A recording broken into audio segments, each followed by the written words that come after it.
Hidup kalau tidak tambah taat dan ma'rifat, percuma hidup. Lebih baik mati. Tapi jika ada ketaatan, ada kemakrifatan dalam hidup, fal hayatu aula, maka hidup lebih baik. Yang jadi raja, pemimpin di alam semesta, itulah baginda Rasul sallallahu alaihi wasallam. Beliau bergerak sayyidul alamin, penghulu alam semesta. Rasulullah sallallahu alaihi wasallam dielu-elukan namanya baik di langit ataupun di bumi. Coba lihat, Sayyidina Jibril bolak-balik naik langit, tapi setiap kali sampai di langit pertama selalu tanya, "Mananta? Ente siapa?" Itu Jibril. Jibril langsung bilang, "Saya orang yang bawa risalah Nabi Muhammad." Buka langsung, sebut nama Nabi, buka langsung. Jadi pembuka pintu langit nama Nabi Muhammad sallallahu alaihi wasallam. Maka orang-orang yang hidupnya bermasalah, cobalah mulailah salawat pagi 100, sore 100, malam 100.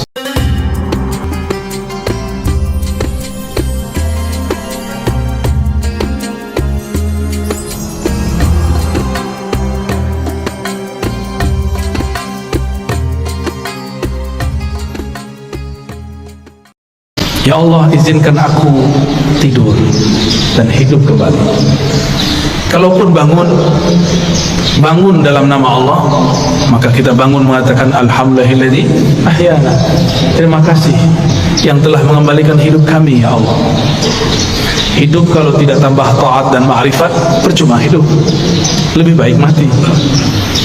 Tapi jika ada ketaatan, ada kemakrifatan dalam hidup, fal hayatu aula, maka hidup lebih baik. Maka ketika ada seseorang mengeluhkan sakitnya dan dia mengatakan, "Mati sajalah aku," apa kata Nabi? La tas'alul maut, la tatamannawul maut. Jangan pernah berangan-angan pengen mati.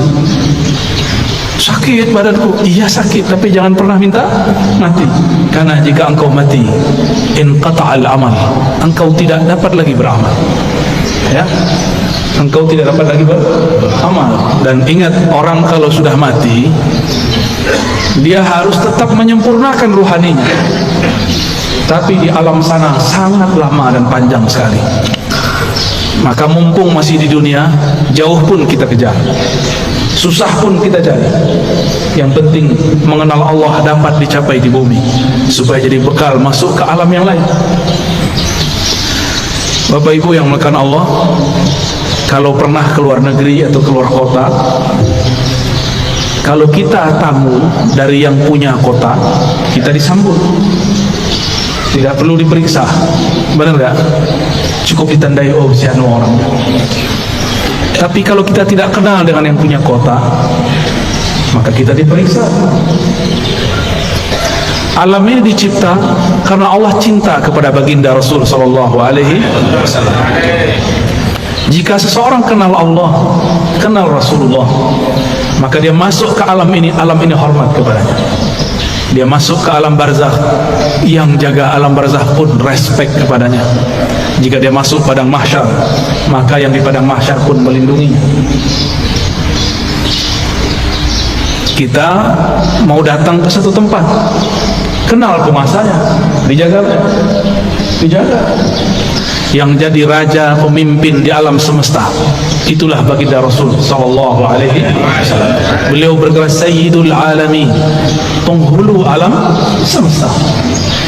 Apabila saya kenal Rasulullah sallallahu alaihi wasallam, maka ketika di alam barzakh Rasulullah lah yang menyambut. Tapi kalau kenalnya baru imam, lumayan, imam itu nanti akan sambut. Kalau kenal Allah, pasti kenal Rasulullah. Tidak ada orang kenal Allah kecuali lewat pintu Rasulullah. Maka ma'rifat mengenal ada dua jalur. Ada ma'rifat Muhammadi, mengenal dengan jalur Nabi Muhammad. Ada ma'rifat Azaziliyah, Iblisiyah, ada mengenal jalur iblis. Kenal juga, tapi kenal dengan cara yang tidak benar. Allah Subhanahu wa ta'ala mengatakan, "Qul in kuntum tuhibbunallah fattabi'un." Katakanlah, jika engkau betul cinta kepada Allah, maka ikutilah jalanku, ikutilah aku, ikuti Rasulullah sallallahu alaihi wasallam. Maka banyaklah kelompok yang mengaku dialah yang paling ikut Rasulullah sallallahu alaihi wasallam. Yang diikut bukan model baju, yang diikut akhlak yang punya baju. Kalau model baju berubah-ubah per zaman, ini bajunya kurang sunnah nih sebagiannya. Rasulullah itu suka pakai baju impor. Percaya tak? Baca Sahih Bukhari, Rasulullah selalu pakai baju dari luar negeri, dari Bahrain, beliau tinggal di Madinah, dari Persia, dari Romawi, dari Yaman, dari Mesir, dari Syam, selalu memakai pakaian dari luar. Ada yang beliau beli, ada yang dibelikan, tapi lebih banyak dibelikan orang. Karena setiap kali ada orang datang, kasih beliau sallallahu alaihi wasallam hadiah. Bahkan dalam hadis yang sangat masyhur, ada seseorang memberi hadiah kepada Nabi sallallahu alaihi wasallam. Baru saja dipakai, tiba-tiba ada yang angkat tangan, "Wahai Rasulullah, demi Allah, berilah aku jubah yang kau pakai." Hadis riwayat Imam Muslim. Rasulullah tolak. Rasulullah itu Abul Arwah, Abul Alamin, bapaknya alam semesta. Karena beliaulah alam ini Allah cipta. Maka jika ada anak-anaknya minta, tidak mungkin beliau tolak. Bukan saja manusia, semua yang di alam ini meminta, pasti beliau terima. Maka beliau mengatakan, baik, diamlah sebentar, biar aku pakai dulu, biar senang dulu yang memberi. Kira-kira begitu kalau dia maknai. Nabi mengatakan, diam sejenak, aku pakai. Dipakai sebentar, berpindahlah keharuman beliau sebagian kepada jubah itu. Baru beliau memberikan kepada orang itu. Tapi setelah itu ribut, sahabat-sahabat marah kepada yang meminta. Tapi apa kata yang meminta? Tahukah kalian untuk apa aku meminta ini? Aku meminta jubah Rasulullah untuk menjadi kain kafanku jika aku masuk kubur. Jadi beliau ingin dapat bau Rasulullah sallallahu alaihi wasallam. Keharuman Nabi tercium sampai ke langit. Beliau baru lahir disambut oleh semua malaikat. Beliau lagi main-main diinteli, disorot oleh malaikat-malaikat. Mereka ingin pastikan, inikah orang yang harum itu? Begitulah kata Jabir ibn Samurah, Anas bin Malik, dan sahabat-sahabat yang lain. Tidaklah Nabi melewati satu tempat, melainkan tempat itu ada harum Rasulullah di sana. Ketika Nabi pergi, harumnya masih tersisa. Sallallahu alaihi wasallam. Itulah sebabnya Imamuna Imam Malik, guru dari Imam kita Muhammad bin Idris Asy-Syafi'i, jika beliau masuk kota Madinah, beliau langsung melepaskan sandalnya dan berjalan di bawah, tidak menggunakan kendaraan apapun. Lalu orang-orang bertanya, itu raja-raja masih naik kendaraan, kenapa engkau nyengker jalan kaki? Apa jawaban Imam Malik yang wafat 179 Hijriah? Sudah jauh setelah Rasulullah, tidak bertemu fisik Rasulullah sallallahu alaihi wasallam. Apa kata beliau? Aku malu di mana ditaruh wajah Malik. Dia berjalan dengan kakinya yang gagah, di atas kendaraannya yang megah, tapi di bawah tanah ada jasad Rasulullah sallallahu alaihi wasallam. Oleh karena itu, Allah muliakan Imam Malik bin Anas dengan memandang Rasulullah setiap kali dia tidur. Ma bitu lailan illa wa ra'aitu an-nabiyya sallallahu alaihi wasallam. Tidaklah aku tidur melainkan aku bermimpi memandang Rasul sallallahu alaihi wasallam. Berdasarkan hadis ini, riwayat-riwayat ini dan kisah Imam Malik, orang-orang semuanya beradab kepada Rasulullah. Satu kali Rasulullah SAW berganti mimbar. Tadinya bersandar di pohon pelepah atau belahan-belahan pohon kurma. Tiba-tiba ada orang Rum, orang Syam. Mereka baru datang ke Madinah, tapi langsung masuk Islam. Ahli mebel, tahu mebel ya? Dia bisa buat mimbar Rasulullah. Ini termasuk mimbar, ini mimbar namanya. Ini bukan panggung, tapi mimbar cuma kegedean. Lalu Nabi naiklah ke atas mimbar. Ketika Nabi memulai mau mengajar di atas mimbar, tiba-tiba beliau dan para sahabat mendengarkan suara seperti orang merindu, seperti pengantar dari pembawa acara kita yang sangat merindukan Rasul sallallahu alaihi wasallam. Ternyata suara dilihat tidak ada anak-anak, tidak ada orang-orang, tidak ada siapapun yang menangis.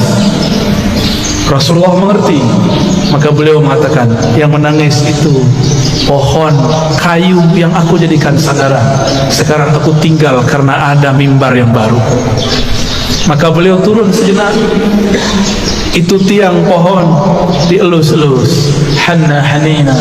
Dia sedang merindu kepada Rasulullah, ditinggal oleh Rasulullah. Maka Nabi ajak dia ngobrol, kamu pilih bersamaku atau masuk surga? Kalau kita ditanya begitu, maunya apa? Masuk surga. Samalah dengan kayu. Kata si kayu, masuk surga wahai Rasulullah. Ya, tinggian dikit daripada onta ya. Kalau onta datang kepada Rasulullah ngaku masalah perut, punggungnya sakit, ngadu kepada Rasul, mengadukan perasaan perut dan punggungnya yang berat. Lain dengan si pohon, dia mengadukan masalah, ingin selalu jadi sandaran Rasul. Nabi kasih kesempatan, bersamaku atau surga? Jawabannya apa? Ya, kalau si pohon jawabnya apa? Kayu bilangnya apa? Surga, karena kayu tidak punya akal. Kalau kayu punya akal, dia akan jawab bersama engkau ya Rasulullah. Ya, jadi yang berhati kayu minta surga dia ya. Berarti di dalam kayu ada ruh yang merindu. Tidak mungkin kayu bisa nangis jika tidak ada ruh di dalamnya. Maka di sini ada ruh. Ada ruh. Di alam semesta ada ruh. Kalau bahasa kawan-kawan ilmu pengetahuan, ada energi.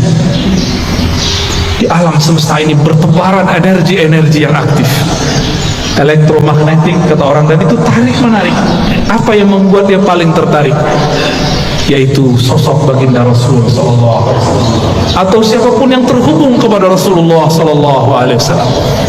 Maka datanglah seseorang kepada baginda Rasul sallallahu alaihi wasallam, minta izin untuk cium tangan dan kakinya. Ada lagi orang datang karena tidak ada Rasulullah, Rasulullah sudah dikubur. Maka datanglah kepada khadam Rasulullah, pelayan Rasulullah, Sayyidina Anas. Orang ini mengatakan, ya Anas, manakah mata yang dulu mata itu memandang Rasulullah? Izinkan aku mengecup matamu. Ada lagi yang datang kepada Jabir, datang kepada sahabat-sahabat lain, mengatakan, manakah tangan yang dulu tangan engkau pernah bersentuhan dengan tangan Rasulullah sallallahu alaihi wasallam? Izinkan aku mengecupnya, memegangnya. Begitu dulu mereka merindukan Rasulullah sallallahu alaihi wasallam. Yang tidak dapat memandangnya, memegangnya, maka pandanglah siapa yang pernah memandangnya sallallahu alaihi wasallam. Tiadalah mukmin memandang Rasul sallallahu alaihi wasallam kecuali bertambah cintanya. Tiadalah kafir memandang Nabi kecuali bertambah kufurnya. Tiadalah munafik memandang Nabi sallallahu alaihi wasallam kecuali bertambah kemunafikannya. Maka memandang Nabi pun bukan tanda orang itu selamat. Dengan apa dia memandang? Abu Jahal pandang Muhammad bin Abdullah atau Muhammad Rasulullah. Siapa yang dipandang oleh Abu Jahal, Abu Lahab? Muhammad bin Muhammad, anak saudaraku. Dia tidak pandang Muhammad Rasulullah sallallahu alaihi wasallam. Satu kali Jabir ibn Samurah diajak jalan-jalan oleh Rasulullah sallallahu alaihi wasallam. Sampailah di satu tempat. Tiba-tiba ada seorang ibu-ibu membawakan anak kecil, mengatakan, wahai Rasulullah, anakku diganggu jin setiap hari. Lalu Nabi cukup pegang dada itu si anak, ditepuk-tepuk. Wahai musuh Allah, keluarlah. Ya aduwallah ukhruj. Cuma begitu beliau meruqyah, keluar itu setan. Kalau kita sudah baca Al-Baqarah, sudah khatam, enggak keluar-keluar sini. Ya, belum ayat kursi. Apa yang salah? Bukan ayat kursinya kurang sakti, kau kurang yakin. Itu masalahnya. Rasulullah SAW sumber keyakinan, maka tidak perlu baca-baca. Beliaulah Al-Quran yang berjalan. Ketika Sayyidah Aisyah mengatakan akhlaknya Rasulullah adalah Quran, berarti Rasulullahnya apa? Jika akhlaknya Quran, sifatnya apa? Jika akhlaknya Quran, namanya apa? Jika akhlaknya Quran, zatnya apa? Yang punya akhlak itu dirinya siapa? Tentulah ia hakikat dari Al-Quran itu sendiri.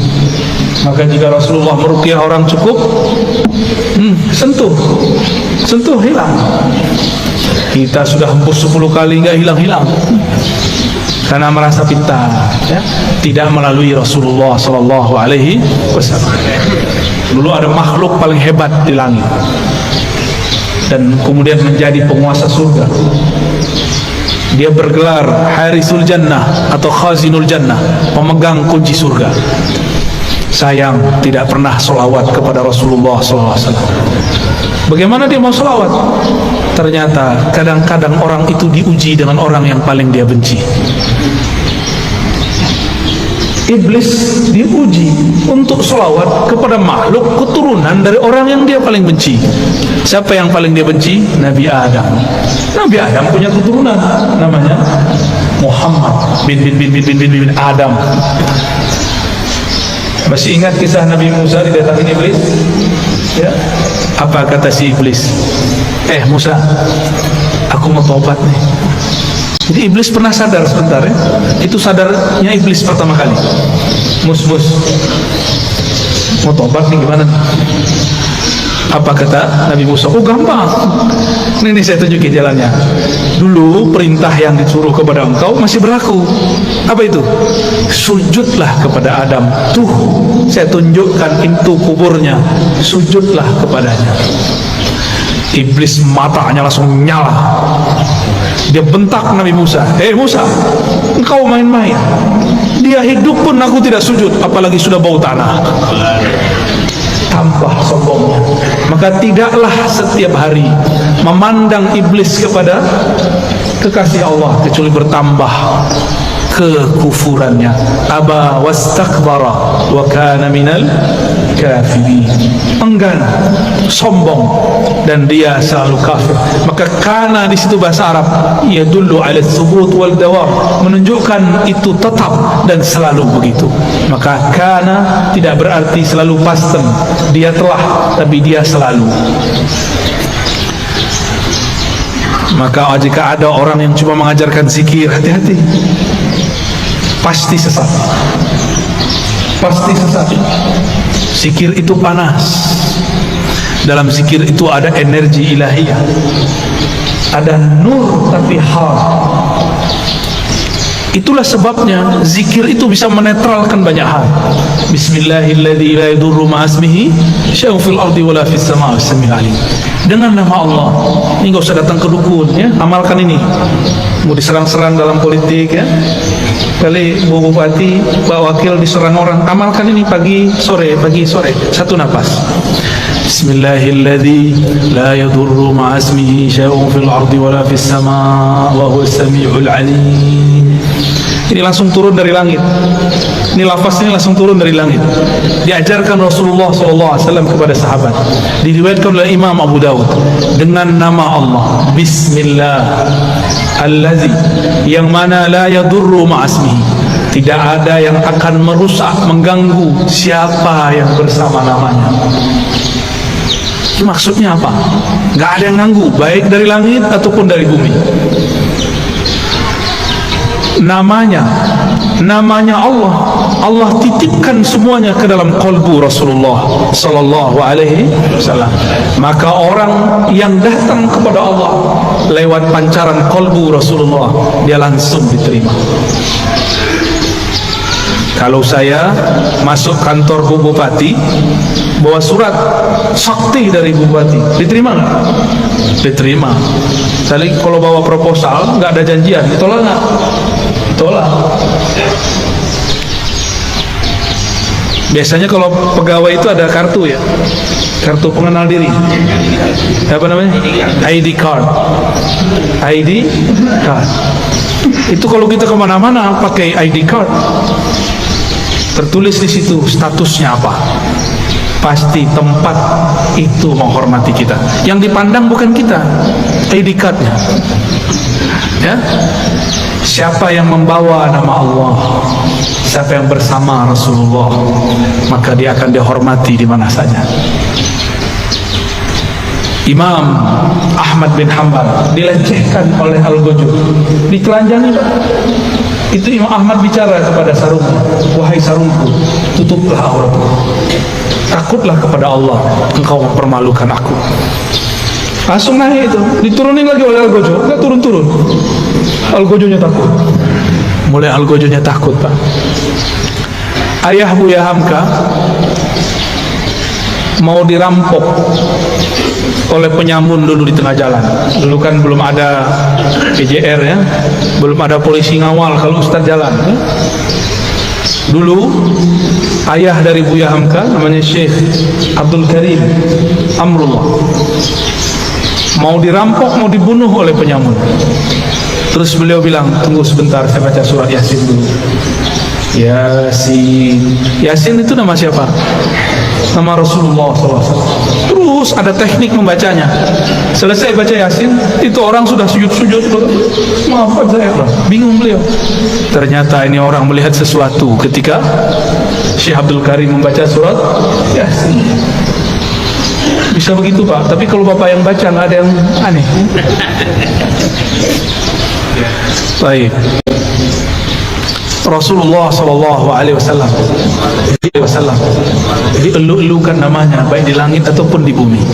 Coba lihat, Sayyidina Jibril bolak-balik naik langit, tapi setiap kali sampai di langit pertama selalu tanya, "Man anta?" Ente siapa? Itu Jibril. Jibril langsung bilang, "Saya orang yang bawa risalah Nabi Muhammad." Dibuka langsung, sebut nama Nabi, buka langsung. Jadi pembuka pintu langit nama Nabi Muhammad sallallahu alaihi wasallam. Maka orang-orang yang hidupnya bermasalah, cobalah mulailah selawat pagi 100, sore 100, malam 100. Di setiap senggang, lagi di motor, lagi di mobil, selawat 100 kali. Jangan kurang selawat setiap hari daripada 500 kali lah. Sembari bekerja, sembari bergerak. Apa susahnya? Kenapa bersosial media tidak susah, tapi bersosial media dengan Rasulullah susah? Kenapa kita mau jemput rezeki? Para rezeki itu ada berkah Nabi Sallallahu Alaihi Wasallam. Rezeki terbesar umat adalah lahirnya Rasulullah Sallallahu Alaihi Wasallam. Suatu kali Uwais Al-Qarni hendak pergi haji. Tiba-tiba ibunya mengatakan, "Wahai Uwais, jika engkau pergi, dengan siapa ibumu?" Kata Uwais, "Baiklah ibunda, tapi tunggu sebentar, aku berikan semua perbekalanku kepada temanku yang sedang merindukan Rasulullah. Tapi dia tidak punya bekal, orang tuanya sudah tidak ada, dihantarkanlah kepada orang tua. Entah dapat apa rasanya." Orang-orang berangkat, dia tidak bisa berangkat. Teman-temannya Uwais dan teman-temannya semua berangkat, orang ini gak berangkat. Tiba-tiba Uwais ketuk pintu mengatakan, "Wahai Tuan, wahai sahabat, ini semua bekalku, aku berikan kepada engkau." Orang ini lagi sujud, ingin berangkat tapi tidak punya uang, ingin berangkat tidak punya kendaraan. Apa yang dia rasakan? Lalu dia bertanya, "Lalu engkau bagaimana wahai Uwais?" "Aku masih punya ibu. Jika rindu Rasul Sallallahu Alaihi Wasallam harus merawat ibu. Orang yang rindu Rasulullah tidak hormat kepada ayah ibunya, batal cintanya. Orang cium tangan guru tapi tidak cium tangan ayah ibunya, batal cium tangannya. Orang yang ziarah ke ulama tapi tidak ziarah ke ayah ibunya, batal cintanya kepada ulama." Betapa aneh sekarang, banyak orang baik ke gurunya tapi membentak ayah ibunya. Aneh. Masih punya ibu sebagian besar, ayah nanti pulang cium tangannya ya. Baca sholawat ketika mencium tangannya. Semoga Allah ridho, dan pasti ridho. Ridho Allah itulah kunci dalam tangan ibu. Kenapa disebut ibu dan ayah itu kunci ridho Allah? Ridho Allah fi ridho walidain. Karena merekalah kita ada. secara fisik. Secara rohani kita ada karena ruhaniah Rasulullah. Maka Rasulullah, Nur Muhammad, ruhnya disebut Ahmad, disebut Ummul Arwah, induknya semua ruh. Muhammad, nurnya disebut Abul Arwah, bapaknya semua ruh. Ini cuma istilah, bahwa salah satu bersumber darinya. Inilah yang sering kita katakan ketika Allah menciptakan alam semesta. Apa yang Allah lakukan pada alam? Allah menciptakan alam ini supaya alam ini sempurna dengan menyembahnya. Allah tetap sempurna tanpa disembah alam. Allah ciptakan alam supaya alam itu sempurna dengan menyembahnya. Disebut dalam Quran liya'budun, untuk menyembahku. Siapakah yang paling sempurna menyembah Allah? Rasulullah SAW. Siapakah yang paling kenal Allah? Rasulullah SAW. Maka yang dimaksud dalam ayat ini, tidaklah aku ciptakan jin dan manusia illa liya'budun, kecuali untuk menyembahku sebenar-benar menyembah, mengenalku benar-benar mengenal. Itulah sosok Rasulullah SAW. Jadi ayat ini berbicara tentang Rasulullah SAW. Jadi jika ada orang mengatakan tidak usah buat maulid, tidak usah buat zikir-zikir, gak usah buat zikir jamaah, gak usah buat manaqib, tugas kita ibadah, ya itu ibadah. Dan ibadah yang paling tinggi adalah as-salawat ala nabi sallallahu alaihi wasallam. Ini saya ulang-ulang ya, supaya masuk ke alam sadar kita dan alam bawah sadar kita. Allah salat nggak? Allah salat nggak? Allah tadi salat subuh nggak? Enggak. Saya ulang yang kenceng dong. Allah salat nggak? Allah haji nggak? Allah puasa nggak? Allah sedekah nggak? Tapi Allah bersalat. Innallaha malaikatahu yusholluna 'alan nabi. Jadi sebelum ada salatnya kita, Allah sudah salawat kepada Nabi. Sebelum ada zikir, baca Quran, ngaji kita, belum ada thariqat kita, belum ada mazhab kita, belum ada manhaj kita, belum ada, Allah sudah bersalawat. Maka ciri-ciri musuh Allah, dia benci orang salawat. Meskipun sorbannya 7 kali lilit, meskipun jenggotnya sepanjang tali apa? Tali rapia. Bapak kayaknya kesal banget orang itu ya. Korban sepertinya ini ya. Nggak ngaruh ya. Tidak ngaruh, tidak berpengaruh. Bapak Ibu yang melakukan Allah, karena salawat itu adalah fiilnya Allah. Salawat itu apa? Apa arti fiil? Kerjanya Allah. Dengan salawat itulah Allah menciptakan alam. Salawat itu artinya cinta dan kasih sayang. Maka kalau kita salawat, Allahumma salli ala sayyidina Muhammad, apa artinya? Ya Allah, sampaikan cinta, salam, kasih sayang kepada baginda Nabi Muhammad. Jadi salawat itu jangan pakai terjemahan biasa. Ya Allah beri salawat ke Nabi Muhammad. Itu bukan memaknai, itu namanya translate, menterjemah. Bersalawatlah dengan rasa. Bersalawat dengan rasa. Kita mengatakan, Ya Allah, baligh salami wa salati ala sayyidina Rasulullah. Sampaikan salamku, rinduku, cintaku kepada Rasulullah sallallahu alaihi wasallam. Kalau sudah cinta, apapun yang disuruh, yang dimintanya, mau nggak? Dulu kita belum kenal orang, ngasih 500 aja susah. Sekarang sudah jadi pasangan, mau dia minta 5M, kalau ada kita kasih, kalau nggak ada salawat. Jamaah subuh yang diberkahi Allah, bahkan subuh ini ada karena salawat kepada Rasulullah sallallahu alaihi wasallam. Was-subhi idza tanaffas, begitu ayatnya. Demi waktu subuh yang berhembus, yang bernafas. Jika Allah tidak bernafas dengan salawatnya, maka bunyi nafasnya Allah salawat kepada Rasulullah sallallahu alaihi wasallam. Maka niatkan hidup ini untuk bersalawat kepada Rasulullah. Inilah yang disebut takhallaqu bi akhlaqillah. Tirulah fiil-fiilnya Allah, tirulah akhlaknya Allah. Allah itu mencipta alam dengan dalam salawatnya karena cinta kepada Rasulnya. Maka beramallah karena cinta, bukan lagi buat maulid, buat manakib karena ada hajat. Pak Kiai, Pak Ustaz, doakan saya bisa beli apa? Beli rumah.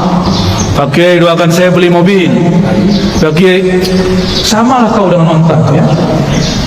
Onta datang ke Nabi, ya Rasulullah, perutku lapar, tugasku banyak, tuanku nggak tahu diri. Onta datang nangis, yang dikadukannya bukan ya Allah Rasulullah, izinkan aku bersamamu, nggak ada dia ngomong begitu. Onta, paham onta? Si kayu ngomong, aku ingin di surga aja. Tapi beda dengan Abu Bakar, beda dengan Umar, beda dengan Utsman, beda dengan Ali. Mereka ingin jadi pintu-pintunya Rasul.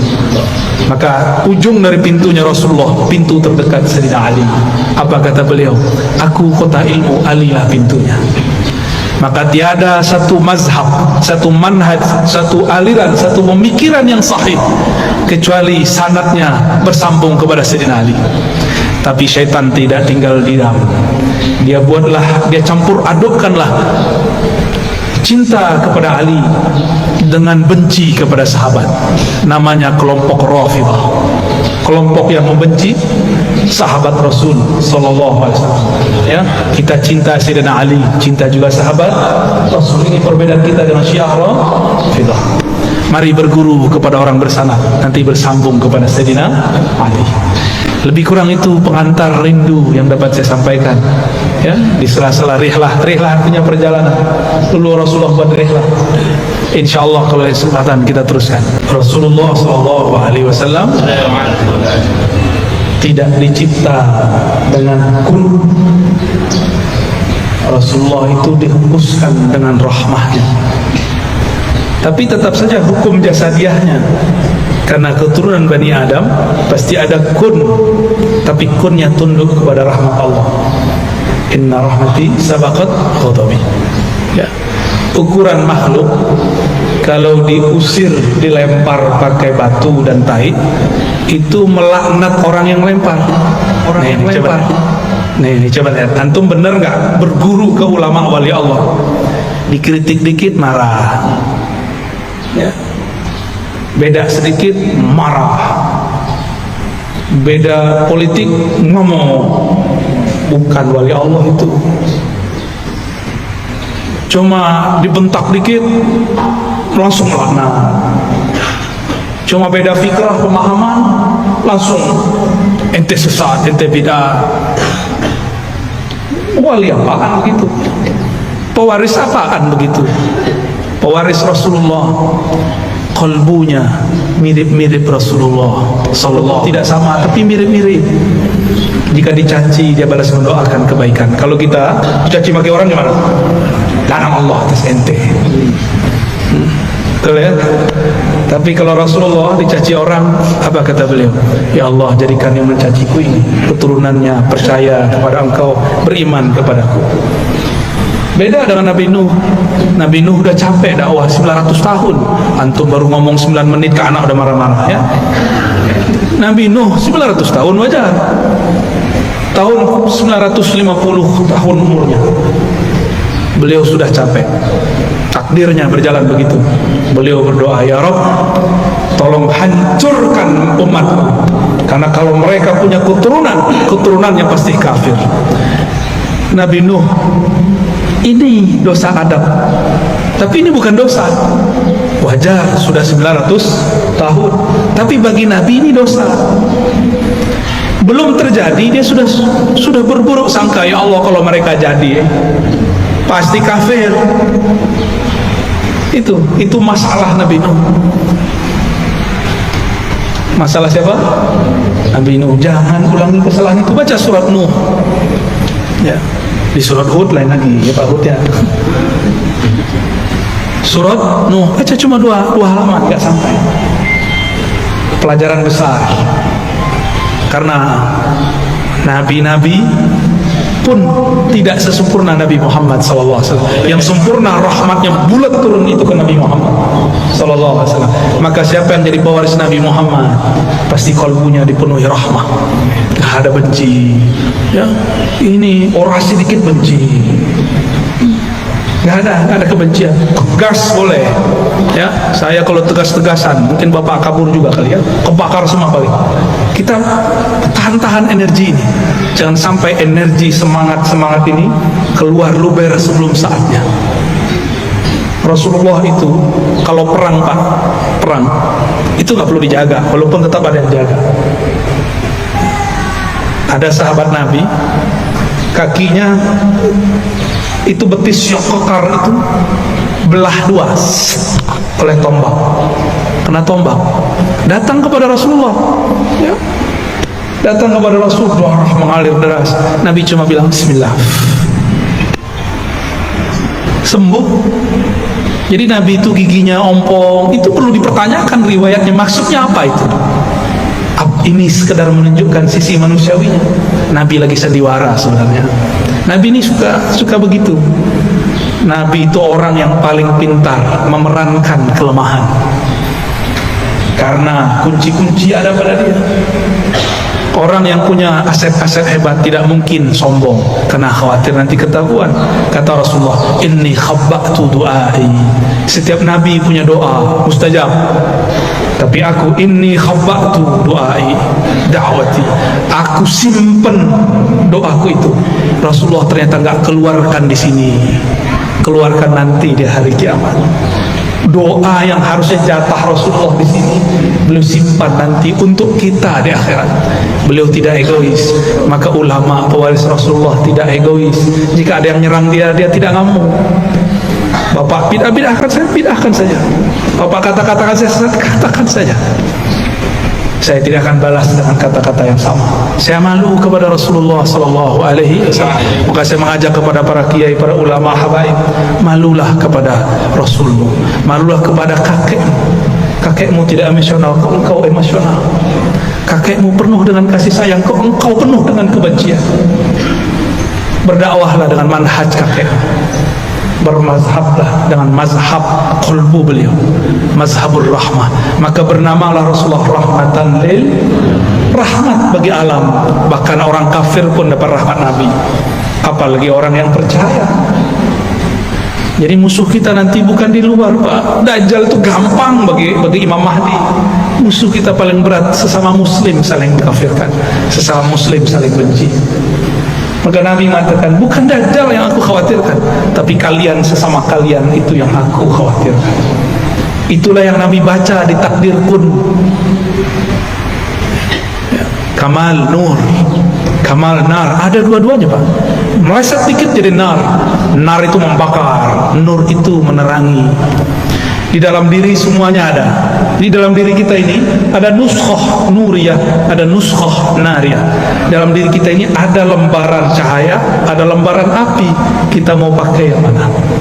Jadi kita ini berlawanan, terus melawan itu. Inilah maksud Nabi SAW mengatakan, inna a'daikum ma baina janbain. Ya. Dosamu yang paling besar bukan dosa musuhmu yang paling gawat, bukan Dajjal, bukan iblis, tapi yang ada di dalam dirimu. Dengan hadis Nabi itu, liman ra'ani wa liman ra'aman ra'aman ra'aman ra'aman ra'ami, 1000 kali. Kalau Nabi mau, Nabi teruskan sampai 1000 kali. Beruntung yang memandangku, beriman kepadaku, atau yang memandang orang memandangku, atau yang memandang dia, yang memandang dia, yang memandang dia, yang memandang dia. Yang enggak bertemu sahabat Nabi, bertemu murid Nabi. Yang enggak bertemu muridnya sahabat Nabi, bertemu muridnya lagi, bertemu muridnya lagi. Begitulah. Jadi cara paling mudah, jangan jauh-jauh dari orang bersanad. Jangan hanya bernasab. Nabi Nuh pun punya anak yang durhaka kepada beliau. Kalau cuma nasab tak cukup. harus nasaban wasanadan, nasabnya nyambung, oke. Yang paling penting lebih sambung adalah sanad ilmunya kepada Rasulullah SAW. Maka ada namanya Abul Ulum, bapak pengetahuan, itu Sayyidina Ali.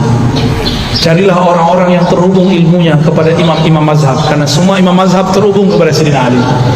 Jika ada mazhab tidak terhubung kepada Sayyidina Ali, hilang. Coba lihat, ada mazhab Zahiri, Imam Daud Az-Zahiri, dia dulu mazhab Syafi'i, lalu kemudian mengkritisi mazhab Syafi'i, lalu dia buat mazhab sendiri, tidak terhubung kepada sanad Imam Syafi'i.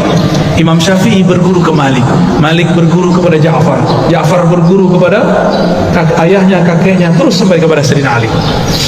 Gak ada mazhab kecuali lewat Sayyidina. Thariqat, kalau ada thariqat tidak jalur Sayyidina Ali, tidak jalur Sayyidina Khidir, tidak jalur Sayyidina Nabi SAW, habis. Kullu sanadin inqata ila sanadi, semua sanad yang tidak sumbernya dariku, maka sanadnya terputus. Kalau thariqat mesti Sayyidina Ali, Sayyidina Abu Bakar. Kalau rohani langsung kepada Rasulullah sallallahu alaihi wasallam. Ya. Jadi bagaimana caranya kalau kita rindu kepada Bapak Ruh? Temuilah orang yang terhubung kepada Bapak Ruh, yaitu ulama yang kolbunya nyambung kepada kolbu Rasulullah sallallahu alaihi wasallam. Ya. Karena ini zamannya sudah mulai krisis, cari orang bersanad, orang bertarikat, orang berijazah. Orang yang dapat ijazah Quran itu salah satu pewaris Qurannya Nabi. Orang yang dapat ijazah fikih ini pewaris Nabi. Orang dapat ijazah ilmu ma'rifatullah zikir, mereka juga sama ahli thariqat sufi, mereka juga pewaris Rasulullah sallallahu alaihi wasallam.